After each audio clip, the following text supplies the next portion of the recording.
Berjumpa bersama kami lagi di Pradita Punya Podcast bersama saya, Steven, dan saya nggak sendirian. Sebenarnya ada sahabat saya, Pak Ari. Namanya panjang. Jadi saya panggil Pak Ari saja, beliau ada di Pekanbaru. Nah, kami berdua, saya ada di sini dan Pak Ari di Pekanbaru. Kami kedatangan tamu, ada 2 tamu istimewa, tapi ada 1 tamu spesial. Iya, harus gitu, Pak. Karena yang spesial ini harus dikasih tahu. Okay. Tapi nanti itu boleh. Segmen tersembunyi. Nah, saya akan langsung saja supaya teman-teman Pradita yang ada nonton di podcast kami bisa mengetahui siapa mereka berdua. Silakan. Ya. Perkenalkan, nama saya Billy Edward Hermawan. Saya guru informatika dan mengajar di SMA Negeri 17 Kabupaten Tangerang. Dan ini rekan saya. Nama saya Robertus Ferdianto, saya mengajar informatika di SMA Safris Bandar Lampung. Nah, oke, tangan. Jadi gini Pak, bagi teman-teman yang nonton ini, kami ini sebenarnya bukan cuma bertiga saja. Ada teman-teman, ada sekitar berapa banyak di belakang sana sedang dada-dada gitu ya. Jadi supaya tenang. Nah, kami ini saya harus baca dulu contekannya. Ya, kami ini dari Magister Teknologi Informasi Pradita University. Bisa lihat sana. Pradita University, dan kampus ini adalah milik Sumerekon, PT Sumerekon. Tepuk tangan. Makasih, ada tepuk tangannya. Dan program kuliah yang menarik adalah Digital Transformasi in Education. Nah, kalau beberapa episode yang lalu kita sudah diberitahu bahwa kami ini adalah bukan korban beasiswa ya. Bukan korban beasiswa. Tapi kami mendapat beasiswa full dari Sumerekon dan ini salah satu bagi saya hal yang menarik karena diberikan kepada guru-guru. Apresiasi terhadap pengajar, terhadap pengajar ya. Itu ada ceritanya tuh kalau waktu zaman Jepang. Tapi bukan pelajarannya, Pak. Bukan pelajarannya. Nah, kita tidak berlama-lama, kita akan dengarkan apa sih materi yang akan kita bahas pada hari ini. Kita akan dengarkan paparan yang menarik dari dosen kami, Pak Suroso. Selamat datang, Bapak. Oke. Langsung aja nih, Pak. Ya. Supaya lebih natural. Baik. Udah kayak pohon kita. Baik, terima kasih ini. Waduh, hostnya semangat, kita tepuk tangan dulu. Kita di acara Pradita Punya Podcast di episode yang keempat. Oh, keempat. Ya, sudah nama 1. Sudah nama 1. Jadi, Maaf. Contekannya 3 di sini.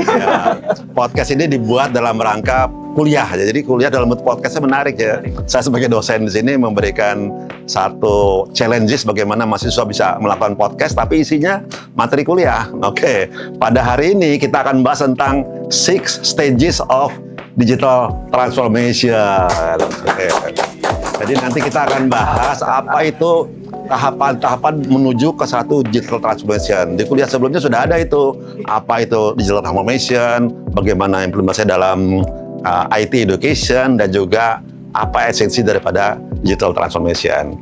Hari ini kita akan bahas tentang tahapan-tahapan bagaimana sih bisa masuk ke dalam satu situasi di mana kita sudah menggunakan digital transformation. Ya, kita bahas itu dan nanti akan dijelaskan ada 6 tahapan besar ya. Dari awal itu institusi kita adalah dibentuk sebagai satu institusi yang sifatnya masih business as usual ya. Jadi ya perjalanan institusi kita ya seperti biasa lah, nggak ada inovasi dan seterusnya ya. Lalu kita akan menggiring menuju ke satu titik tujuan, nanti akhirnya akan mendapatkan suatu bentuk yang sifatnya institusi yang sudah punya inovasi. Jadi innovative institution, dan juga institusi yang sudah punya atau bisa melakukan adaptasi. Jadi adaptive innovation. Oke, jadi menarik ya, mudah-mudahan nanti kita akan melihat bagaimana diskusi kita tentang bagaimana menuju dari business as usual menjadi bisnis yang sudah inovatif dan juga adaptif. Begitu kira-kira. Kita tepuk tangan dulu untuk teman-teman kita yang datang membahas. Terima kasih Pak Jarod buat buat openingnya dan sekaligus membuat kita ngerti nih setelah ini kita mau ngomongin apa. Oke. Terima kasih. Oke. Kita kasih tangan. Ada Pak Ari, tepuk tangan juga Pak Ari. Nah, ada satu quotes yang menarik yang tadi saya dengar dari dosen kita, dari bisnis yang unusual menjadi bisnis yang tetapi karena kita guru gitu, mungkin kita akan lebih kontekstual aja kali ya. Bagaimana dari pendidikan yang biasa-biasa aja jadi pendidikan yang inovatif. Nah, saya ada pertanyaan Pak, nih pertanyaannya ini sebenarnya buat Pak Ari. Jadi saya nyontek dulu nih ya. Jadi kita udah bahas. Nah, sebenarnya apa sih Pak 6 stage-nya itu? Bisa mungkin antara Pak Billy sama Pak itu. Silakan Pak. Oke. Mungkin di tahap pertama ini biasanya kita melihat nih, kita semua menyadari gitu, khususnya di sekolah nih, mulai kita melihat nih, ada yang mulai merasa nyaman. Hampir semua mungkin, apalagi yang sudah lanjut, sudah senior itu, rata-rata mereka tuh udah tahapan itu mulai merasa nyaman dengan kondisi yang sudah ada gitu, yang sudah berjalan gitu, mulai merasa nyaman. Nah, nanti di tahapan kedua, kemudian kita mungkin bisa melihat nih, bisa menganalisis ada beberapa circle kecil yang generasi baru nih, khususnya kayak generasi milenial itu mulai membentuk kayak mulai berinovasi gitu, mulai mencoba baru ya. mulai ada circle kecil sampai nanti di tahap ketiga itu ada mulai dari circle kecil itu mereka melakukan eksperimen sampai nanti di tahap keempat itu ada eksperimennya itu membuahkan hasil dan biasanya dipaparkan di rapat. Nah, yang kelima ini ada peran dari institusinya juga, khususnya di sekolah. Mereka mulai membangun infrastrukturnya, tentunya mensupport apa itu ide-idenya, disupport melalui dengan pembangunan infrastruktur. Kemudian yang terakhir adalah sampai semua tahapan itu menjadi habit dari perusahaan atau di sekolah itu sampai menjadi habit. Gitu. Oke, menarik karena ada 6 tahap. Kalau kita progres panjang kan susah banget ya. Nah, tadi bicara yang pertama adalah ada beda. Saya cuma lihat dari beda generasi. Iya. Saya nggak tahu di mana di sekolah bapak-bapak sekalian. Kira-kira ada nggak sih di sekolah bapak sekalian itu beda generasi? Ada yang lebih senior. Itu kan ya, ada yang lebih junior, ada yang pikirannya masih zona nyaman, ya lalu dikasih dengan inovatif, lalu udahlah. Kira-kira ada nggak sih tantangan seperti itu? Silakan Pak. Ada, sangat ada. Oh, ini udah bilang ada itu ya. Oke, kalau di sekolah saya cerita secara konkret ya. Memang kalau di sekolah saya tuh adanya gap antara guru senior dengan guru junior. Itu gapnya terlalu jauh. Itu gapnya apa tuh Pak? Gap umur. Jadi begini, ada namanya waktu dahulu itu ada proses gelombang penerimaan dan ada gelombang pensiun. Oke. Jadi kita sekali pensiun banyak dan sekali penerimaan guru baru itu banyak. Nah, tentunya kan antara gap dan jauh itu kan pola pikirnya berbeda. Misalkan begini, guru-guru yang senior lebih suka yang manual. Oke. Sedangkan guru-guru yang muda itu lebih suka yang sistematis, otomatis, menggunakan aplikasi dan sebagainya. Nah, kan timbullah problematika di sini. Nah, kalau di sekolah Bapak tantangannya apa tuh Pak? Ketika menghadapi gap ini, ada yang saya tahu bahwa kalau yang junior kan merasa nggak enak ya, bener sih Pak Yuli. Betul. Tiba-tiba datang ke senior, lalu yang senior itu merasa punya wilayah, udah punya wilayah, terus tiba-tiba yang junior punya ide-ide, lalu sepertinya nggak tepis ya. Kira-kira ada nggak sih bagaimana solusinya supaya kita bisa meningkat dari yang unusualnya ke inovatif ya? Oke, mungkin dari saya Pak Billy ya. Oke, kalau dari saya itu adalah yang pertama ada beberapa tahapan memang Pak, nggak bisa kita langsung langsung kita Bapak Ibu harus begini-begini itu nggak bisa. Nah, yang pertama adalah kita yang muda-muda itu harus merangkul yang senior. Oke. Oke Bapak, ayo kita coba yuk belajar bareng yuk gitu, katanya seperti itu. Nah, yang kedua yang paling ekstrim adalah bukan ekstrim sebenarnya. Yang paling jitu adalah sekolah atau yayasan atau perusahaan itu harus membuat kebijakan bahwa aplikasi ini harus diterapkan gitu. Jika tidak ada sanksinya atau konsekuensinya seperti ini. Begitu. Tapi oke-oke aja tuh Pak. Kalau ada kasus nggak, misalnya ya nggak ada masalah juga sih. Ketika dari pihak yayasan atau sekolah swasta negeri ini pasti beda solusi ya. Ya kalau dari sekolah swasta seperti itu, dari yayasan langsung turun. Kalau dari negeri gimana? Kalau dari negeri Pemerintah kan ya? Dari pemerintah langsung, karena ini bisa diterapkan yang benar-benar kita lagi pelajarin. Jadi kita mulai aja dulu dari mengamati kira-kira apa yang konvensional, mulailah. Kalau misalnya kita khususnya yang melek IT lah, kita buat aja dulu peer kecil, 1 atau 2 orang, 3 orang, tim kecil dulu nih Pak. Coba kita mau bikin apa nih? Sekolah kita belum ada misalnya fingerprint. Ya udah kita bikin fingerprintnya, tapi masih dalam bentuk ngobrol dulu aja nih. Nanti masukkan ke tahap 3 nih. Ke tahap 3 tuh kalau nggak salah kan mulai kita eksperimen nih, bikin sistemnya kayak gimana gitu kan, Nanti lanjut lagi nih, kalau sistemnya udah jadi, baru kita propose ke rapat-rapat. Kita mulai presentasiin. Jadi gini Bapak Ibu gitu. Jadi gini Bapak Ibu konsepnya. Jadi nanti setiap Ibu tapping akan masuk ke sistem gini-gini. Nah, nanti baru setelah itu, udah oke semua nih, udah kelihatan udah mulai ada antusias dari rekan-rekan guru semua. Tahap ke-5 berarti ya. Tahap ke-5-nya tuh mulai tuh ada kita ngajuin proposal karena kan memang secara struktural gitu kan. Kita pemerintah ya. Mengajukan proposal untuk membangun nih selain ekosistem orangnya, anggarannya, untuk infrastrukturnya juga. Nah, sampai nanti, dan itu juga di tahap 5 nih, kita juga sebenarnya minta ruang juga nih, kebebasan dari kebebasan akses buat langsung ke pimpinan gitu. Jadi biar pimpinan ngasih kita ruang, biar kasih ruang seluas-luasnya, biar kita bisa improve lebih jauh. Sampai nanti goals-nya ada, tujuan yang utamanya adalah kita bisa ngerasain dampaknya gitu yang sudah kita Oke. Nah, kira-kira ada nggak contoh yang bisa kita sharing bersama sehingga para pemirsa dimanapun Anda berada bisa dapat nih, kayaknya cocok nih buat sekolah saya. Ada nggak bapak-bapak sekalian, ada contoh-contoh yang bisa nih, kayaknya bisa nih sama nih, bisa dikerjakan. Satu contoh aja, silakan Pak. Oke, mungkin kalau dari saya harusnya sudah diterapkan di beberapa sekolah. Gitu ya. Saya cerita dari awal dulu, kita sebelum pandemi kita masih konvensional Pak. Kita tidak punya LMS waktu itu, karena akhirnya setelah pandemi, di tengah-tengah pandemi, kita terutama yang muda-muda ya punya usul, yuk kita buat LMS yuk. Waktu itu kita masih menggunakan saya lupa namanya. Model. Iya model. Oke. Saya ingatnya Edmodo. Edmodo sudah zaman zaman kita kuliah Pak. Nah, dari zaman Moodle ternyata Moodle seperti ini, kita kurang penampilannya, anak-anak kurang suka. Interface kurang oke. Akhirnya lah kita coba kita buat apps memang yang user interface-nya bagus biar anak-anak tertarik, senang menggunakannya. Kita buatlah yang ini LMS apps gitu ya, sudah tembus App Store sama Play Store kan. Keren dong ya. Waduh. Bukan dong. Serius banget nih, bukan dong. Ya kan memang seperti itu kan. Kita udah mau belajar aja ya. Bercanda. Memang kita dibantu sama develop pihak 3. Kan kita harus bisa menyusun. Kita harus tahu dong kebutuhan kita seperti apa. Dan sistemnya seperti apa, kita harus tahu dong. Jadi kita nggak bisa namanya terima jadi.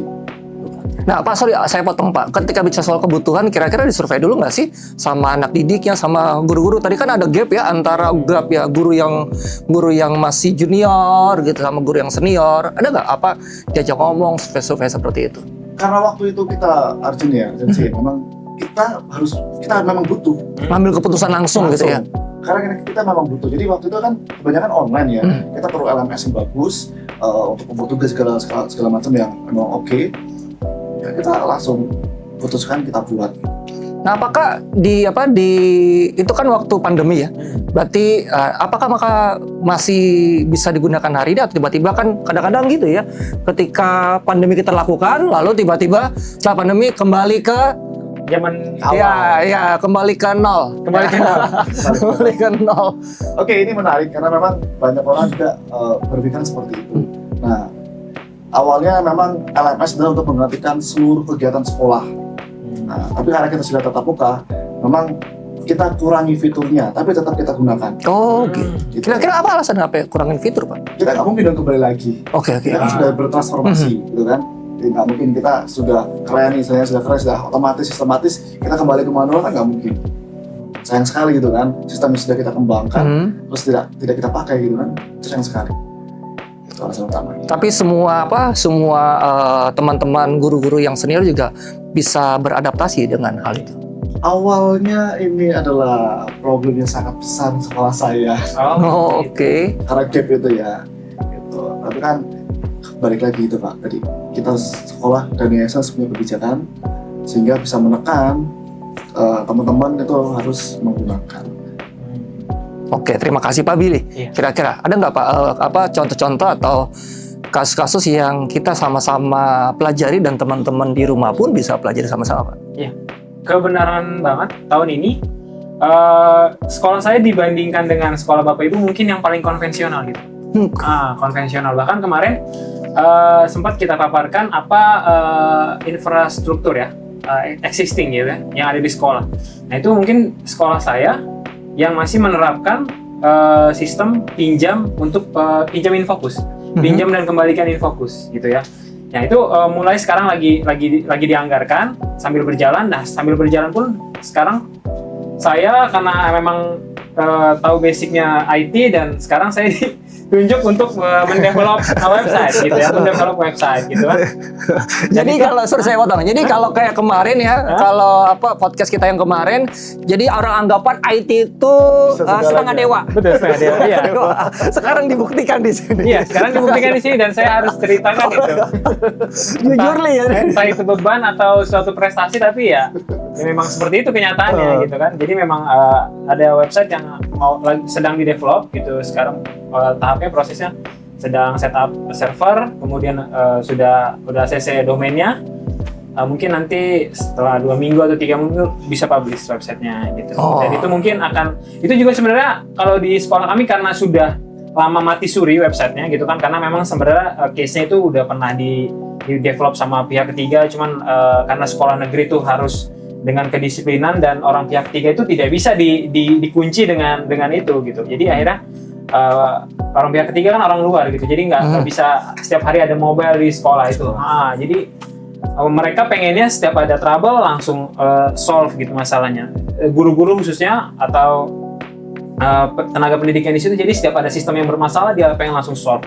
Ya, jadi mau nggak mau ya udah sumber daya yang ada di sekolah dimaksimalkan gitu kan, agar setiap ada problem tentang sistem itu bisa langsung solve harusnya. Tapi ya jadi punya tugas tambahan gitu Pak. Ya kayak Pak, karena jadi jadi ada dua ya, maksudnya suka atau nggak suka kan. Kalau dari sekolah yang swasta order langsung yayasan, kalau dari teman-teman dari sekolah negeri akan maju dulu, formalisasi dulu, lalu dimajukan. Iya atau enggak, gitu kan. Lebih banyak. Oke, dengar Pak Menteri Pendidikan akan berikutnya. Nah, kita karena kami berdua, Pak Ari. Nah, mungkin ada yang mau itu Pak, silakan Pak Ari. Iya, seru sekali perjalanan. Saya sampai ada masuk barang itu. Oh, enggak. tentang transformasi digital yang banyak dari pihak sekolah, ada perubahan, eksperimen dan lain sebagainya. Tetapi yang sering menjadi kendala itu selain dana ya Pak ya. Dana deh. Kita juga mengalami masalah yang namanya yang pertama adalah sumber daya manusianya ya. Kalau misalnya di sekolah tersebut ada orang-orang seperti bapak-bapak ini ya, pasti ada pikiran gitu dan ada mungkin eksperimen yang dilakukan. Tapi permasalahannya ada beberapa sekolah khusus di pelosok mereka tidak memiliki sumber daya manusia yang mumpuni. Benar. Itu dia, itu kendala yang paling sulit gitu ya, sehingga akhirnya yaudahlah kayak gini aja lah, toh juga kita sekolah selama ini berjalan lancar-lancar aja, dan akhirnya terjadilah masalah waktu itu pandemi ya Pak ya. Suka atau nggak suka langsung jalan itu ya. Seperti kata Pak tadi pasti tadi lewat dalam pandemi balik lagi ke apa biasa. Kira-kira apa ada masukan gitu kan? Apa itu tentang menghadapi sumber daya manusianya? Dari sekolah-sekolah bukan hanya sekolah besar Pak ya, Tapi sekolah-sekolah yang lain juga yang kecil atau yang di pelosok juga bisa gitu menyadari pentingnya transformasi digital di sekolah. Ya. Bagaimana? Ini permasalahan sangat pelik nih Pak. Bukan pelit Pak, pelik gimana? Pelik. Beda tipis itu. Permasalahan yang kompleks ya Pak. Oke, memang mungkin kita kalau di kota besar ya, kita mungkin kalau memang tidak ada yang jago di dalam sekolah, misalkan dari pihak dalam, itu bisa cari di pihak ketiga itu sangat mudah. Sangat memungkinkan. Sangat mudah. Tapi kalau yang di dalam Di daerah ya. di daerah kan, wow. Ya yang wilayah Saya kebingungan juga menjawabnya. 3T terluar ya, wilayah-wilayah yang tertinggal. Saya ingat banget bahwa pemerintah yang baru-baru ini baru kasih BTS 4G di daerah perbatasan antara Filipina dan Indonesia. Saya ingat banget. Istri saya pada waktu ke situ. Gitu ya. Itu tempatnya jauh bagus. Tetapi tadi kalau nyari internet saya nggak tahu di teman-teman baru harus lihat pohon kelapa mana yang bisa naik gitu ya. Langsung dia begini gitu ya. Kalau kita kan nggak mungkin seperti itu. Kita coba duduk langsung dapat. Kira-kira kalau nggak tahu Tangerang masih ada seperti itu nggak sih? Lost contact itu. Kita kan di Tangerang ya, pagi bapaknya kita di Tangerang. Harusnya kalau di Tangerang aman sih Pak. Aman ya? Baik ke yang paling utara sana pun harus aman. Mungkin yang agak krusial di bagian arah Lebak. Lebak itu udah mau ke arah itu ke Merak sana. Ke Merak ya? Ke Merak sana. Itu mungkin masih minim teknologi di sana. Lebak itu kabupaten atau Kabupaten. Oke, calon bupati dengar ini ya. Gubernur ya. Itu tolong diperhatikan gitu. Karena Mumpung. Iya, kemarin karena kita dapat sedikit cerita kemarin tuh di sekolah kami kedatangan dinas pendidikan. Dinas pendidikan Provinsi Banten. Itu mereka dia lebih ke menekankan kepada para aparatur khususnya lebih ke kedisiplinan sih Pak. Nah, jadi kalau misalnya kira-kira yang disiplin masih kurang, harus siap nanti kira-kira dimutasi ke sana. Saya sedang kata dia saya lagi gencar untuk menaikkan orang untuk pindah ke daerah sana untuk membantu yang Pak Ari masuk sekolah-sekolah yang sedang terisolir gitu. Jadi nggak perlu itu kebijakan, balik lagi ke kebijakan pemimpin gitu.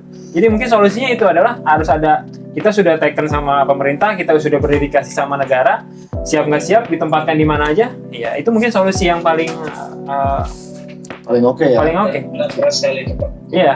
Jadi kadang yang kita kebanyakan di pusat. Betul. Mereka harus ditugaskan juga memang ke daerah. Betul gitu Pak. supaya ngerasain yang sama gitu ya Pak Ari ya. Sama. Nah, mungkin begini Pak Billy. Kalau memang tidak ada yang ditugaskan di sana, bagaimana coba? Oh iya, itu bagus ya. Saya siap. Itu membantu saya.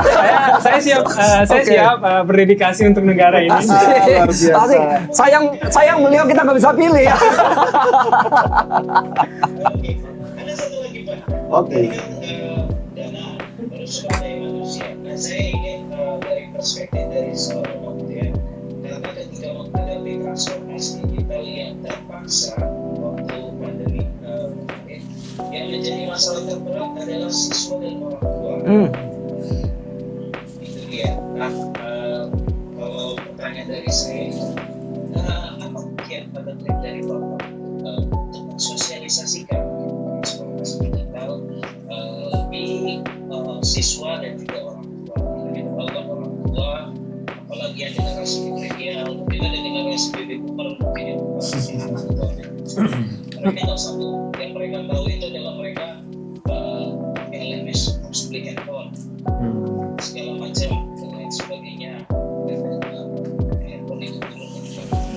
Nah, kira-kira ketika Bapak di sekolah Bapak itu, ketika Bapak menerapkan transformasi digital, kira-kira bagaimana sosialisasinya? Itu masuk itu Pak tahap yang bagus strateginya Pak. Iya, strategi. Karena itu masuk ke strategi Pak Ari ya. Bagaimana strategi dari kita pendidik untuk kasih tahu informasi supaya murid dan orang tua ikut sama-sama. Mungkin silakan Pak Billy. Mungkin beda halnya di Pak Robertus dan saya, mungkin nanti bisa ditanyakan. Ya, Tapi silakan, kalau di saya, sejauh saya, kalau di negeri khususnya, karena mungkin biaya sekolahnya sudah dibiayai oleh negara dengan gratis, Jadi orang tua pun perihal teknologi dia mendukung, sangat mendukung, sangat mendukung dan sejauh ini tidak pernah ada masalah gitu. Karena sudah posisinya sudah zona nyaman, mungkin nggak zona nyaman juga, tapi karena pemerintah turut campur tangan di situ. Campur tangan di sana, mungkin merasa sudah terbantu gitu, jadi apapun yang diminta oleh sekolah gitu, mereka siap provide 100%. Tapi komunikasi antara pihak sekolah dan orang tua murid, gimana Pak strateginya Pak? Sejauh ini masih hanya sosialisasi dini aja gitu, karena belum banyak sistem yang digunakan untuk di sekolah kami.